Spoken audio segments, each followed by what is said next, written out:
to give you the only advice you'll ever need to make an avoidant obsess over you, and I'll do it in about 60 seconds. Now, this applies if you're talking about dismissive avoidance, fearful avoidance, doesn't matter, it's going to work. All of these things have to do with control and really reactance. I've long cited psychological reactance in explaining why the no contact rule tends to be incredibly effective. Psychological reactance is the uncomfortable feeling that people tend to get when they think their freedom or control is being threatened. So they push back, they resist, or do the opposite just to feel free again. Once again, control. Now we finally have an actual psychological concept, and psychological reactance is real. Broadly, reactance describes the motivation people can experience when they perceive their freedom or ability to choose as being threatened or restricted. But here's the problem.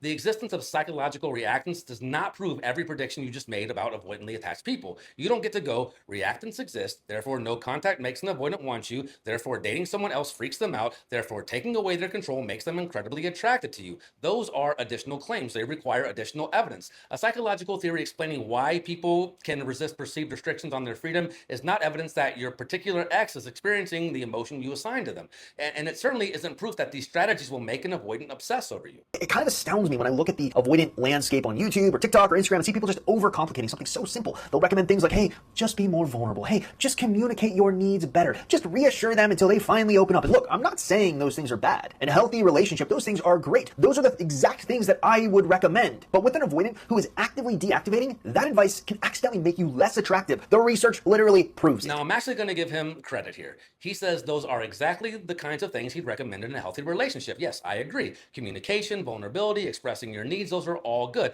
But then he says doing those things with an avoidant who's deactivating can make you less attractive to them. And then comes my favorite part. The research literally proves it. Literally.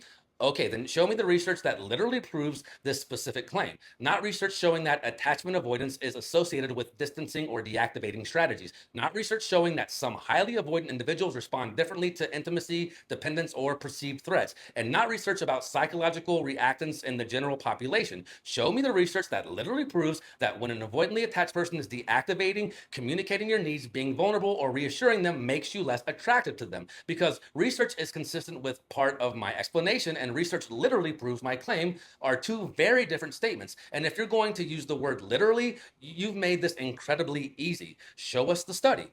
What's the study? What was the measure? Was attraction actually an outcome? Were the participants specifically dismissive or fearfully avoidantly attached? Were they actually undergoing what you're calling deactivation? Did vulnerability, communication, or reassurance cause attraction to decrease? Because if the research literally proves it, those shouldn't be difficult questions to answer. And until then, you're taking legitimate concepts from attachment research and psychological reactance and stretching them much further than those concepts by themselves will allow you to go. And that's exactly what I keep talking about. Research doesn't become evidence for a claim just because you mentioned research immediately before making the claim.